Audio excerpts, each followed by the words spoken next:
right, so we're going to go ahead and get started. Thank you all so much for joining us. My name is Rachel Reese. I'm CF Leads' Communications and Digital Marketing Manager, and we're so excited to be presenting today with Community Foundation of Greater Dubuque for their perspective on the Community Heart and Soul Initiative and just what they've been able to do in their community. And we're really honored to be partnering with them for this. And thank you all for joining. So I'm just going to go over a few housekeeping items before we get started. So this is a webinar, but it's a meeting format because we really want this to be interactive. But if you could please just remain muted while the Community Foundation of Greater Dubuque is speaking, that would be great. And then we're going to have ample time at the end for Q&A. So in the meantime, if you want to put any questions you have in the chat, feel free to do so, or you can wait until the end and come off of mute or raise your hand. If you have a question, we'll have plenty of time at the end for Q&A. If there are any technical issues, you can join us by phone. All of the information is on the screen. And then lastly, this webinar is being recorded. So if you have to leave at any time, it'll be on our website or our YouTube channel.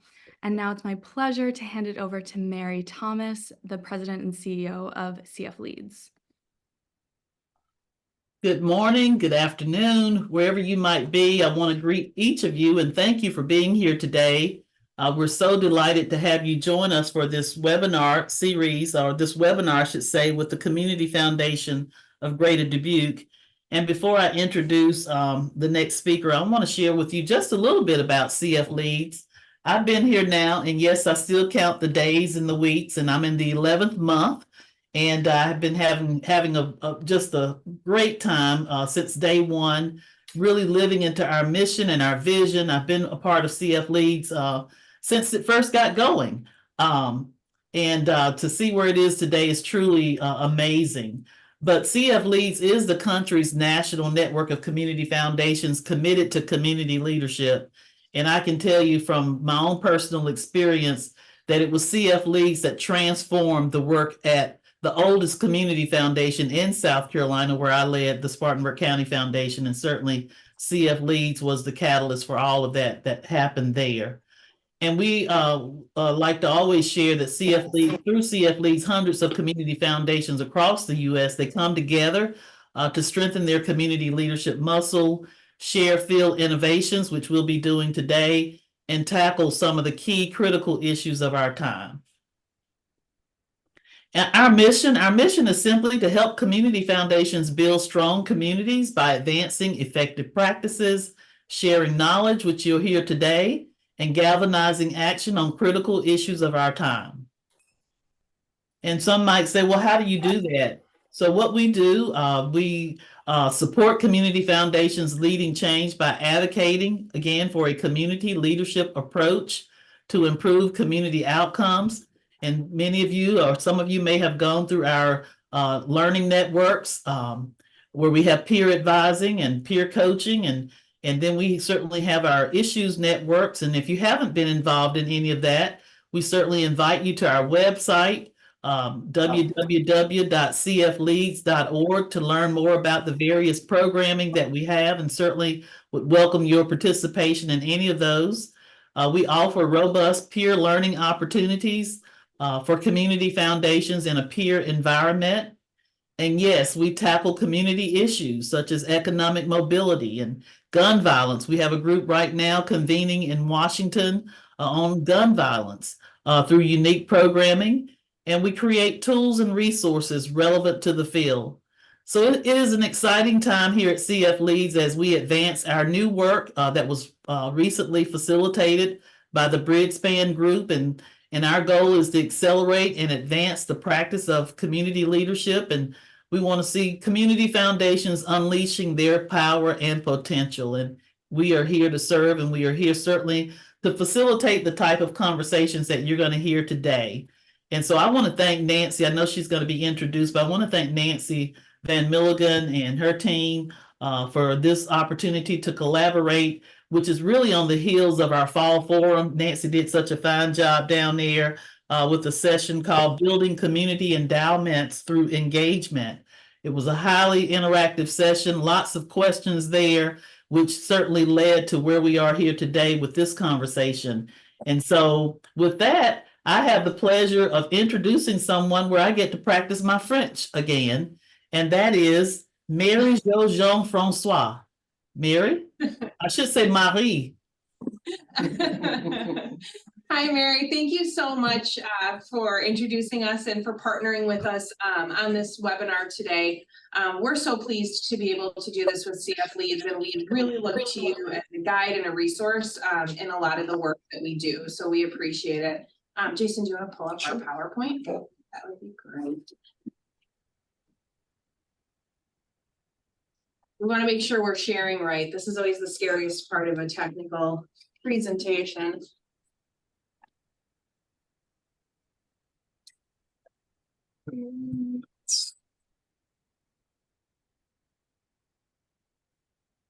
It's on presenter view right now.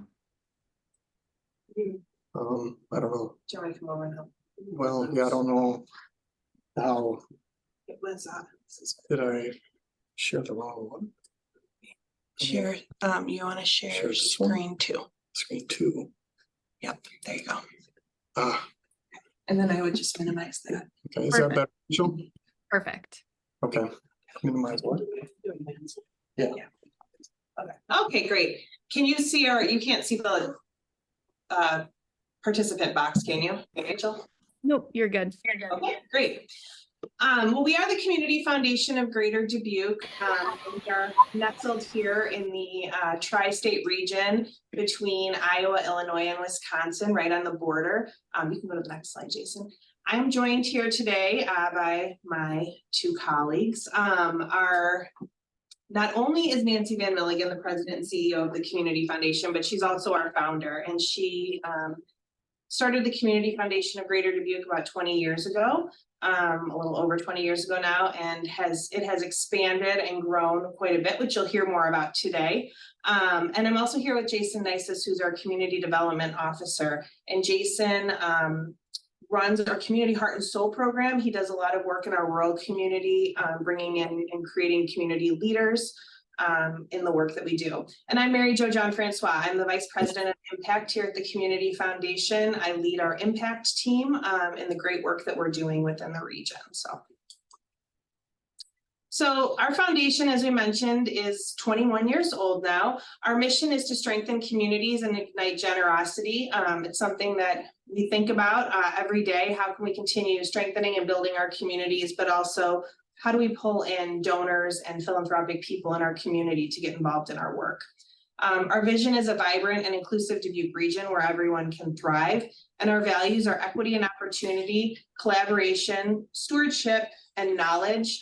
But we often refer to knowledge more as curiosity because we think of ourselves as curious people who just want to learn more about what's going well and what challenges we have too, and how can we do things better. So our three areas of focus and impact are equity and inclusion, academic achievement, and economic opportunity. And to address these focus areas and change the systems that are keeping communities from succeeding, we really try to convene people as much as possible. We collaborate, we think of ourselves as thought leaders within the community. And when we convene people, we utilize the collective impact model as the model that we move forward with. And so in everything that we do, we try to hear the voices of the community, all stakeholders as much as possible. We try to invite in as many voices as we can. And then we work together with the community to identify solutions to some of the challenges that we have. I often say that if a community knows what its challenges are, it probably often knows what the solutions are as well. But there's many times just gaps in how do we get to those solutions, or not knowing how to get there, or not having the resources in order to get there. And so the Community Foundation is sort of this hub of knowledge and information that can help people to lead to identifying the ways that they can achieve what they want. We do so through data, advocacy, civic engagement, and we work hard to collect as much information as we can from public areas of information like Census Bureau and public data points, as well as qualitative information from our community in order to do so. And as I mentioned, we are the Community Foundation of Greater Dubuque, but we don't think of ourselves as one community foundation with several affiliates. We think of ourselves, or we acknowledge that we're a regional hub. And so we span through 7 counties. These are the 7 counties you'll see on our map here.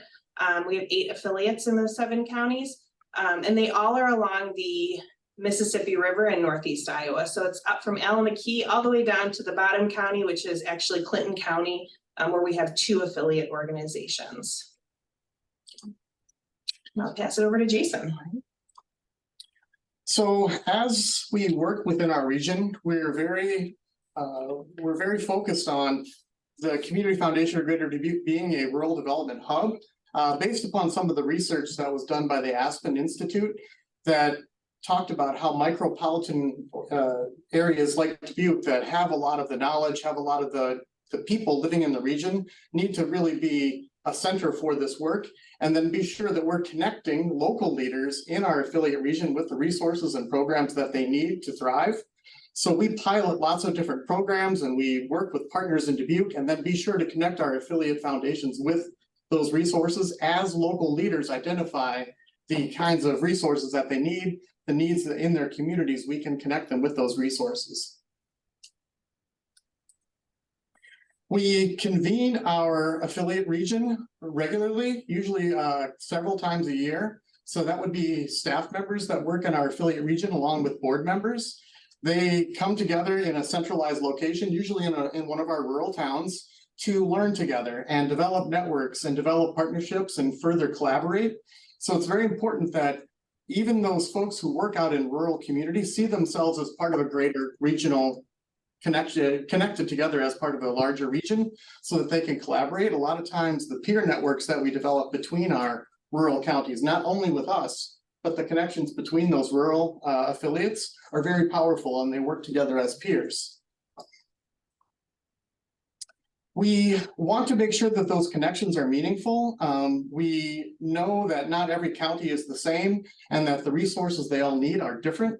So creating those connections, not just between the affiliate staff or the board members, but between thought leaders and things like economic development or brain health or education. How are those folks connecting with each other across our rural region so that they can develop meaningful collaborations? One of the ways that we identify those leaders in our rural communities is through our community heart and soul work.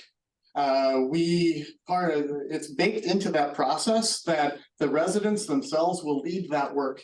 So it's one reason why we started working with Heart and Soul at the national level, was the way that it is focused on lifting up local leadership and developing skills among local leaders to do this work themselves. Despite the fact that we have lots of very trusted, authentic relationships here at the Foundation of Greater Dubuque with local leaders, we know that those are the folks that are on the ground doing this work. And we've got to make sure that they know how to do this, the networking and the collaboration, leading good meetings, doing needs assessments, prioritizing ideas for action. Unless that's happening at the local level, we're going to struggle to stay connected and do good work on the ground. So as we develop this work and find our partners and work with our towns, it's really important for us to see this as a community development model, not just a community engagement model, not just a way for us to learn and be kind of extractive. We really want to make sure that we're developing assets locally. In order to get towns involved with this, the Community Heart and Soul Foundation has established a seed grant program. So if the community will match it, they have a $10,000 seed grant that really helps towns enter into this work and get the resources they need to do this work locally. $20,000 is kind of that seed that starts this work. And for many very small communities, that's a huge amount of the funding that they're going to need to do this work. It is largely volunteer based, so it's not a consultant based thing that costs 6 figures to do as you bring in and try to do this work. So that seed grant can really be a game changer for them. As you see on this float here, this is a float from a community that did Heart and Soul in Ohio. The Heart and Soul process is based upon 3 main principles. Focus on what matters most means that this is an asset-based process. So rather than thinking about fixing something that's broken, we are trying to make something that people already love better. And just the change in narrative, right? Even sometimes the action items that come out the other end are the same. If you're trying to fix something that's broken or strengthen something, that action might be the same. But it's the positivity and the focus on strengthening something and bringing people together around a hopeful future that's where we often see people entering into this work from unexpected places, people that are emerging leaders that maybe aren't elected officials. They're not on the county commission, but they want to be a part of something good and they want to improve life in their community for their neighbors. Involving everyone is the second primary principle that we focus on. And despite the fact that people in a lot of small towns say, we already know everybody here. Everybody knows each other. We know what's going on. They usually don't. So we have some very, very specific tools that we train community members to use so that they can do deep exploration in their community and be sure that even the missing voices in their community are being involved in this work. So focusing on what matters and involving everyone are the tools that we introduce. But it's the play the long game principle that really connects this work to us as a foundation, because community foundations are forever organizations. We are in this for the long game, and we need community members to also think about community development and that kind of work also as a long game. And unless we train local leaders to play the long game and understand and give them the skills to play the long game, our work is going to struggle. So we really want to make sure that we're transferring skills into the local leadership and making sure they're empowered to do this work. Even the role that I play in Community Heart and Soul is I am a coach. So I am on the sidelines, sending them the plays and giving them the tools and writing up new plays and helping them improvise if something doesn't go correctly. But in the end, the community members are the ones that are leading change in their communities. So that's kind of how we want to see that the coach and the team on the field is kind of the relationship that we build with our communities. So the Heart and Soul process, again, is all about building skills, and it gives people a place to start and work with intention in their communities, because every town I've worked in, people know they want to make their town better. They want to strengthen their town, but they just don't know how. So the Heart and Soul process is a playbook. It is step by step through 4 phases that really help people gain the skills and the tools and develop the instincts to do this work for themselves. So in our first phase of Heart and Soul, we help the community imagine and think about who should be on this team and how do we involve everybody in our community and who does actually live here. So we teach the community how to build the core team of people who are going to do this work and make sure that all voices in the community are somehow represented in that group that's going to lead this process over the course of its activity there in the community. So there's a lot of learning and self-learning about not just the community, but about them as a team. How do they work together? What skills do they need to work together? How do they develop a communications plan that's going to communicate with all the different people who live in their community? The second phase of Heart and Soul is connect. And this is the part of the Heart and Soul process that usually gets the most intense as the community goes out and gathers data. And in Heart and Soul, the data is in the form of stories, asking people, what do you love about our community? What makes it great? And how do you want to make it even better? So that's kind of how we try to frame this in the community to start that seed of positivity, instead of asking people to tell us and list all the horrible things and all the things that are broken and what needs to be fixed. We start off by assuming that people love their town and how are they going to make it better. And by gathering stories, not just about what the community is like now, but also what do they want it to look like in the future? What do they want it to look like for their kids? We ask kids, we get kids involved in this. What would this town have to look like if you want to live here as an adult? What kinds of things do we need to develop? Kids are often a missing voice in Heart and Soul. So we're very intentional, or in most community development processes. So we really try hard to get kids involved in this work. and make sure that they know that their voices are being heard and there's a place at the table for them when they get to that point of being one of those emerging leaders in their community. So we gather that data, we gather those stories, and we develop what we call our heart and soul statements, which is a set of 6 to 7 statements that really encapsulate what people love about their community. Usually there's one about education.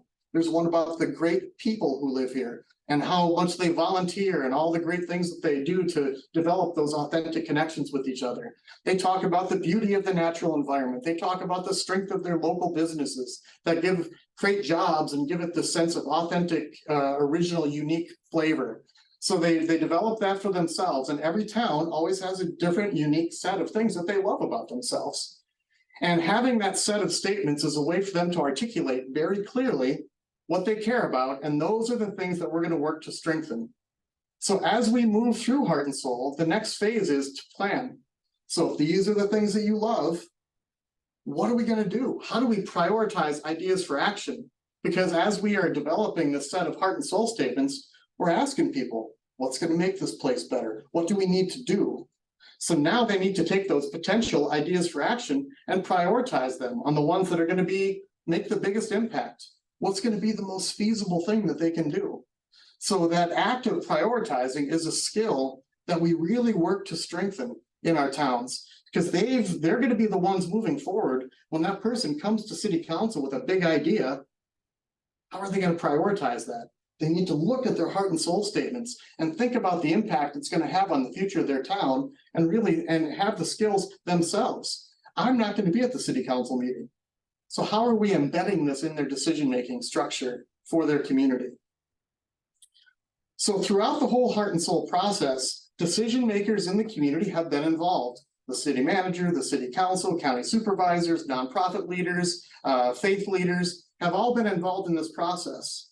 So by the time we get to phase 4, which is ACT, those folks are starting to identify key volunteers and key people in the community who they can work alongside to make these actions reality, these ideas for action into a reality. So we develop project plans and strategy plans that helps the formal leadership in the community connect with people who really care about these projects and move them forward.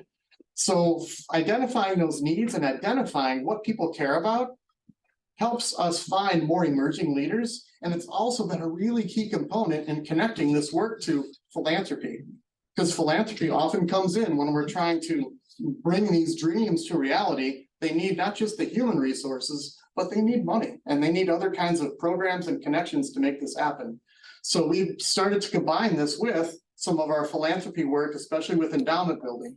And Nancy is going to talk about some of that with our Small Town Dreams initiative. Thank you, Jason.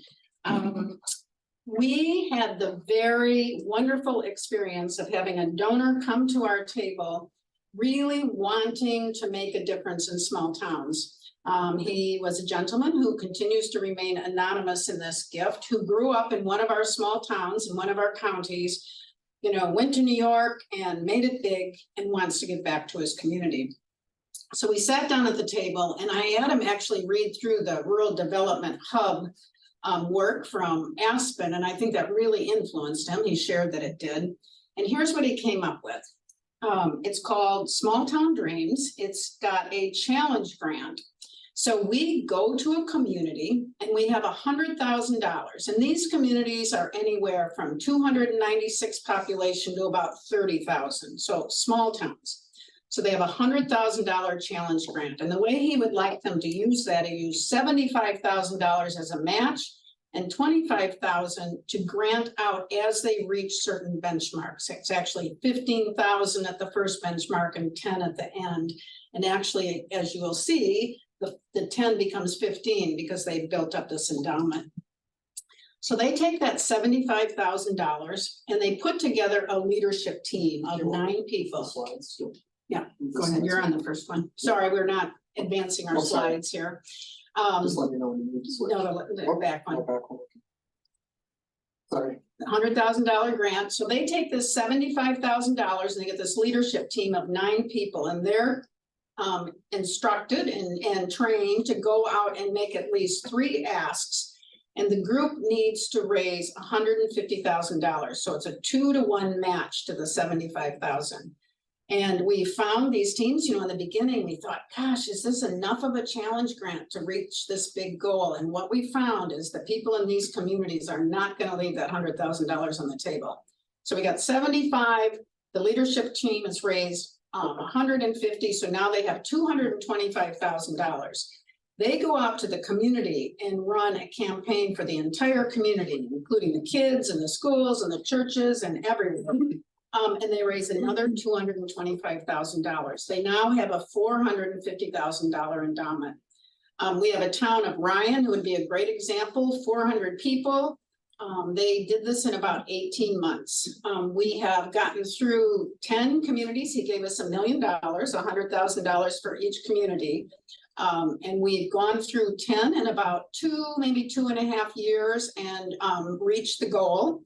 And he's very willingly given us another $100 million, so $100,000 for each town. And if you think about this from the donor's perspective, what a return on investment. He's given $100 million, and now there is $4.5 million in our rural towns. Next one. And it's so much more than the money. Certainly we're building endowments, but what happens with that endowment is it really becomes this rural development hub, like almost this physical place. We've built leadership, we've built ideas that to do grant making around, and they now have this core sum of money, and they know how to fundraise. A town of Guttenberg was actually our first town to finish, and after I think they're like 2 years done, they've gotten a state gift, and they've made annual letter campaigns, and they're now up to $700,000. So you see in these rural towns, you get this endowment started, and now it's a vehicle by which people can give to this community. Whereas oftentimes in these communities, there wasn't really a way to give back to the community. They have the annual payouts for grant making and this long-term community leadership. And the one thing we've been really excited about is the number of young people that have gotten involved and been leaders in these small towns. That's so important. It's such a great opportunity to identify future priorities and certainly to engage all residents. When you think of a town of 400 people raising this much money, you better believe they talk to everyone. Next slide. New opportunities. Well, you heard Jason talk about community heart and soul.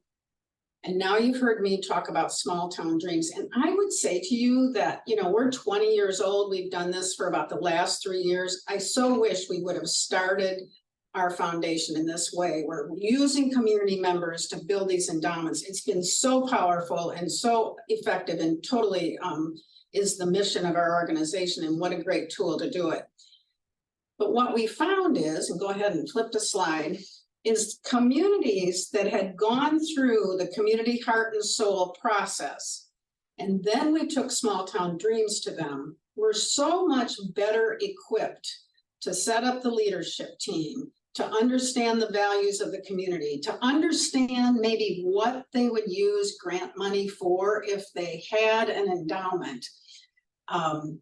And so what we've decided to do, and we've piloted it once and are about to tackle a couple more, is we've taken the Small Town Dreams initiative and combined it with Community Heart and Soul. So Jason goes down to the community and starts off the Community Heart and Soul process. And then along the way, they combine the community philanthropy with the community engagement and development. And if you think about asset-based community development, if philanthropy isn't an asset, I don't know what it is. So it's really that, just really looking at what is the assets this community has and tapping into this. And recently we've just finished as a state the transfer of wealth study. So that even plays into this too. There is a large amount of money that's going to exchange hands between one generation and next. To have these communities, these small towns, be able to tap into that is so important to their success. It helps with the capacity to identify their needs, and certainly can address future needs with small town dream grant making. So that ends the formal presentation. I think you can Okay. advance it and it probably says questions. And I would add one thing too, Go just to the idea of why Heart and Soul is such a good lead in to the small town dreams. Is that when you're thinking about how do you write that case statement, right, for your fundraising, a lot of the reasons that people might hesitate, like where's this money gonna go and what's it gonna be used for in the grant making, a lot of those priorities and those big values are identified in Heart and Soul. So the team that we piloted this project on took their heart and soul work and directly translated it into their endowment building case statement that they could take to potential donors and say, we've talked to the community. Here's what they care about. And the gifts that you make to this fund are going to directly fund things that our residents need for this town, for this community to thrive. So there's a direct connection into that asset-based community development work with building more endowment assets. So it really helps connect the dots for people. And if I could just add one more thing, and then I promise we'll let you ask questions, is so often as Community Foundation, we're looking at inputs and outcomes. And what we've really learned through this work, that relationships are just as important and it should be right there in what we not only do and act on, but that what we measure. When you're doing this work in these towns, and especially as a host with affiliates in this regional, we're building relationships with school teachers, with emergency disaster people, with the people who care about clean energy. And then we can bring them all together and we have these authentic relationships across many different issues and can connect people. And this work, embedding us in these communities has just been so powerful and truly driven our success. So we do have a couple questions in the chat. So the first one. Should I get rid of this maybe and then we can see? We can look at the picture Yeah. See if I can do that. up to screen I share. don't Stop remember share. which direction it is. See, it's up at the top, red button, stop Oh, yeah, here. oh, yeah. Oops. There you go. All right. So the first question, I think it was Monica Mosier had, which is how is Jason's position funded? And you all can jump in too. I might call on some of you, but I figured that's a pretty straightforward question to start with. So we've been very lucky at the Community Foundation. In fact, our entire impact team is paid through either donor money or foundation money.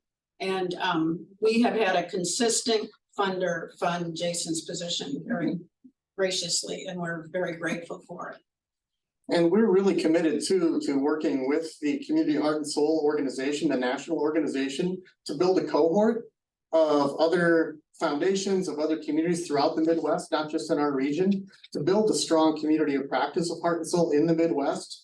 So I've worked in heart and soul towns even outside of our region, just so that we get a good critical mass of people out there who understand the value of it and can develop that network of contacts and things throughout the region. So we've got several coaches now in Iowa, coaches in Wisconsin, coaches in Illinois and things who are really starting to build this community of practice here in the Midwest. But there are groups of coaches all over the country who can connect with towns and do heart and soul work. Sarah from Rochester, you had an interesting question, and I actually think it'd be better if you asked it, if you don't mind unmuting yourself, about community heart and soul and ownership. Sure. Hi, everybody. Just wondering, in terms of the community heart and soul phase, we've done a little bit of exploring with them. And I know there's different ways that you can deploy it, but it sounds like the way that you guys have been successful with it is Jason really being trained and implementing their process. So just curious to know how much you guys are having to own or choosing to own versus sort of training community members and letting them. I know it's sort of like a hybrid approach to that, but obviously capacity is always an issue that people are worried about. So me particularly, if we take this on, I'm just curious to know how much you're quote owning in terms of the workload of making things happen. So as a coach, most of the work that I do is training and working with the local team. So every local team in Heart and Soul has someone called a coordinator who really does the day-to-day work in the town. And that person is usually my contact. I don't have a lot of contact with the other team members. I go to those towns and deliver trainings, especially by each one of those 4 phases. I'll go to the town, say, okay, everybody, here's what's next. Here are the tools that you will all be using to do whatever is ahead of you in this phase. But it's really that coordinator who's my local contact. So I coach multiple towns at a time. I've got 4 towns going right now simultaneously that I can kind of juggle around and kind of stagger their trainings and stagger the time that I actually need to be in those towns. So more and more, a lot of my work, especially with people's comfort with Zoom and these sorts of things, I'm not needing to go and travel to these towns quite as much. So I kind of work in the hub here in Dubuque, and I'm able to travel to those towns. But every coach has kind of a different situation. Again, there's coaches all over the country. I did see a question pop up too, that the Community Heart and Soul organization does coach training periodically, usually annually. They'll have a coach training that people can enroll in and then join into that cohort and learn how to be a coach like I am. And I think the ideal situation being that the coach doesn't actually work in their own town. Like they're serving multiple towns kind of in a region so that they're able to kind of build more capacity for more towns at a time. And I think, and correct me if I'm wrong, Jason, that the Orton Foundation also, if you are a trained coach, that a community can apply for a $10,000 seed grant. That is correct. Yeah, that's available to towns all over the country. Yep. Oh, in Michigan. Yep. The one thing I would make a distinction of is, so Community Heart and Soul is what Jason talked about. So to answer that question from the small town dreams and the fundraising perspective, we still use that basic same model with the belief that the best people to strengthen a community are the people that live there. And our team goes in and they help put together the leadership team and really train that leadership team, and they do the work. But because it's development, I'm guessing there's a little bit more relationship building and boots on the ground because they're working with the larger donors and the complex gifts and those kind of things to make that happen. Well, I think that connects a little bit too to the question about, can you elaborate on how community leaders are identified and selected? One of the things that I always take pride in with Heart and Soul is that we find people outside of that group of the same group of 10 people that do everything in every little town.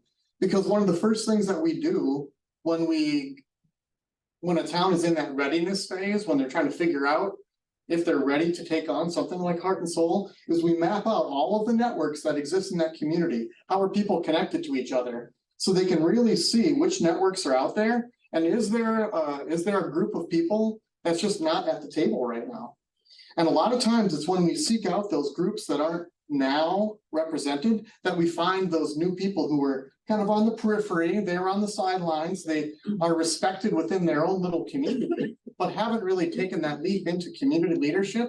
This is a safer entry place. They don't have to run for office. They don't have to get their position confirmed on a county board or whatever. They join this group of people, all the other people also love their little town and want to make it better. So we really can connect them to a cause they care about in a way that's not quite as intimidating. And just one other thing to second that is that we have a readiness kind of toolkit with both programs, and them being able to help put this leadership team together is part of the readiness need that we need to have for them to be able to move forward. Oh, there's Grant making? There might be. Sure. So we hold the fund, so we hold the fund, but then the local group definitely does the grant making. We train, Mary Jo is one of our staff persons, trains the communities in grant making, and we also have a 4-page document that's kind of a guidebook for good grant making. We do talk to them a lot about impact. You know, we don't want to be buying carpet for the church basement. We want to be investing in making this community more vibrant, welcoming, and equitable.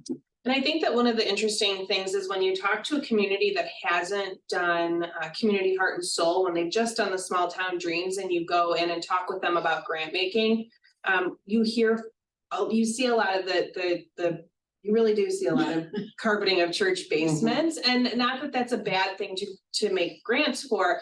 But when you start to meet with those groups, with that committee, and you say to them, okay, I really want you to start imagining what this funding could do for your town. Imagine what you want to see your town look like in 20 years. When they've gone through the community heart and soul process, you don't even need to have those conversations because they've already been imagining it. And all they really need is an understanding of how the grant funding can kind of make that happen, as opposed to the communities that haven't gone through. And then you're doing all those visioning exercises for them. And it's kind of like, you know, their minds are exploding when you bring up this idea to them of things that they can do. I mean, sometimes we're talking about towns of 400 people, and they have an endowment now to grant from. And so I will say that for me and where I sit in my position, that is the way that you can tell the difference between a community heart and soul community and a town that hasn't gone through community heart and soul, because they're not even there in their thinking yet, but when they've gone through the process, they have already got these exciting ideas that they just can't wait to dive into. And we want to make sure that they're being innovative and creative when they're thinking about those ideas for action that might need a little money that comes from this endowment. So at the end of their heart and soul process, they've got those heart and soul statements that are always, we love our historic downtown. We love the welcoming and inclusive people who live here. We love the natural environment and all the outdoor recreation opportunities we have. They've got that set of things. That can translate directly into their grant guidelines to say, we are welcome, we are now taking applications, and if your idea strengthens or improves any of these 6 or 7 things that are in our list of all the things that folks said they care about, send it along. So the grant making process is directly connected to what the community has told us they love about that community. How are we going to make it better? There's a really cool connection there. Do you see Aaron's? Yeah, Aaron's asking about the division of labor and, you know, how do you think about the fundraisers versus the grant makers on the committees?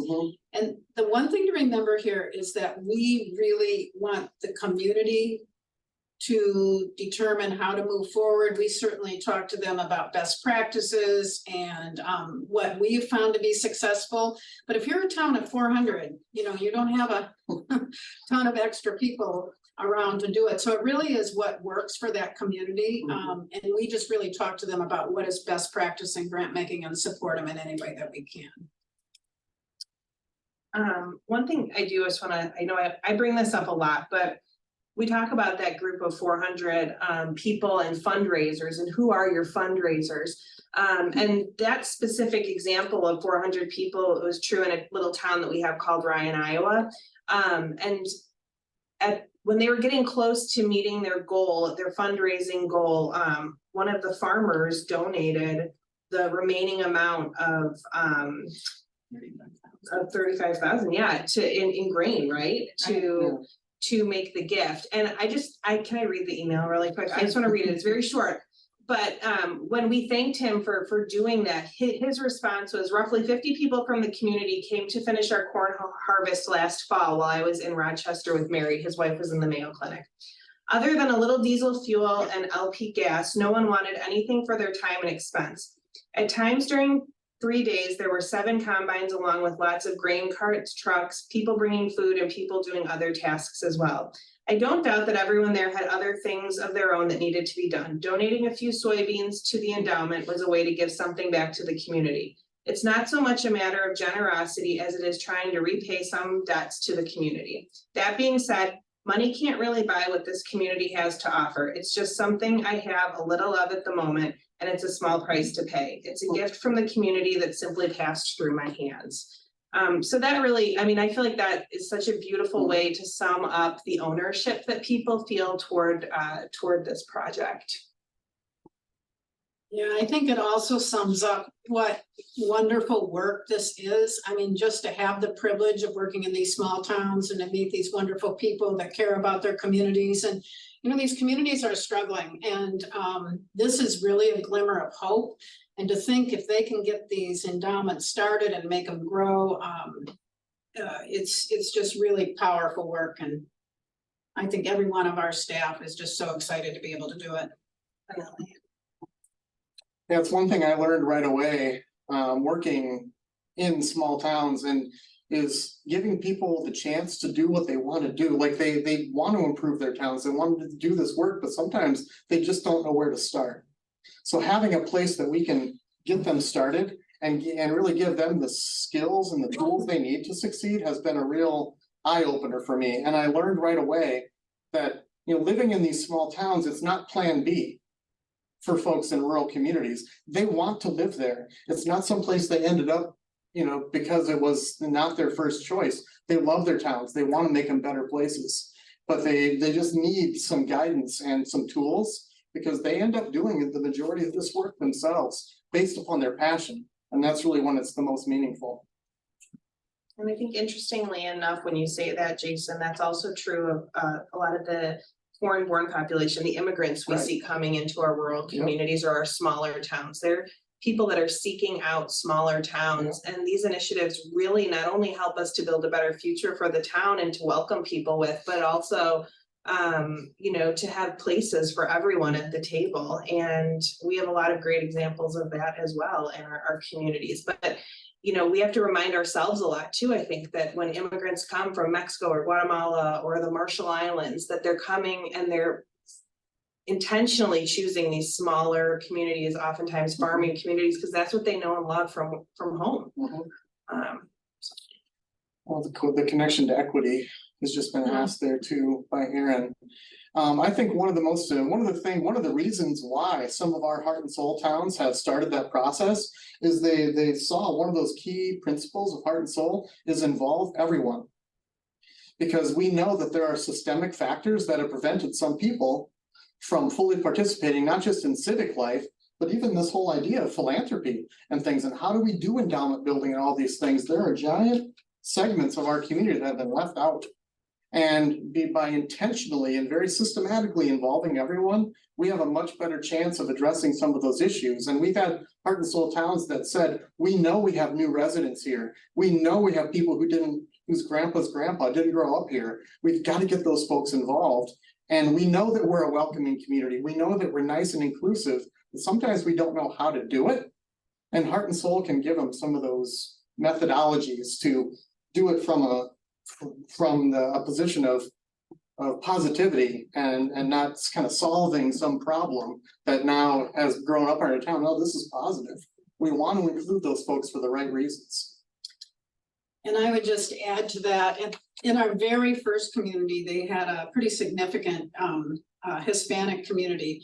And they actually said to Jason, we know where they're at, but we don't know how to reach out to them and invite them in. So, you know, he helped with that and made those connections. And over the years, I think we've gotten so much better at supporting and having ideas about how bringing people to the table. And it's actually influenced our work, where we have created a community assessment on the needs of our immigrant families, which is very intensive and a great resource, so that we are really, that's one of the things that we really want to make sure that when we're doing this work, that we are connecting the immigrant families into this successful model.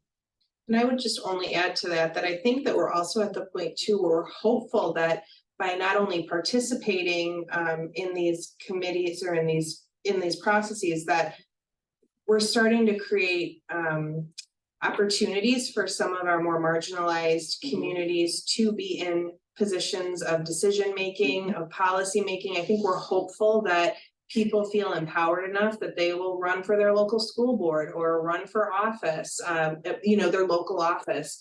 And, you know, I think it's our hope that we can lift people up as much as possible so that they are in those positions as well. Mm-hmm.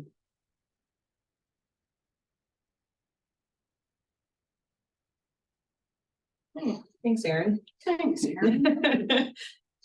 You know, one interesting thing that we have added along the way is with the small town dreams, and then now if we continue the pilot, it'll be part of that too, is we embed a reporter. We ask on the leadership team that there's someone who is taking notes and sharing stories to the local paper or maybe on social media, because we've seen so much of our formal local news, whether it's the daily newspaper, the weekly newspaper, not being there, to have someone paying attention to how do we share, you know, accurate, fair information about what's going on in our community and seeing how we can continue to build that out as we move forward.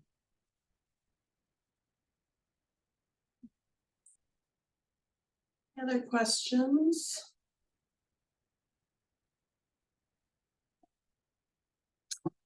Well, thank you everyone for joining us today. It was great to be here with all of you virtually. As Rachel said, and I don't know, Rachel, if you want to close us out, but she'll be sending out an email in the next couple of days, or CF Leads will, and we'll share any resources that we feel like are useful, but then also our contact information. So if you have any other follow-up questions, I know I always do when I get off of these things, I think of them later. I should have asked that. Please feel free to reach out. We love connecting with other community and foundations and other foundations just in general too. Yes, thank you. Thank you so much for sharing your perspective, and thank you to all of the participants for your questions. And you will be getting an email from me tomorrow or the next day with the recording and then any additional resources from Dubuque. So thank you so much, everyone. Thank you, CF Leads. Yes, thank you. Bye.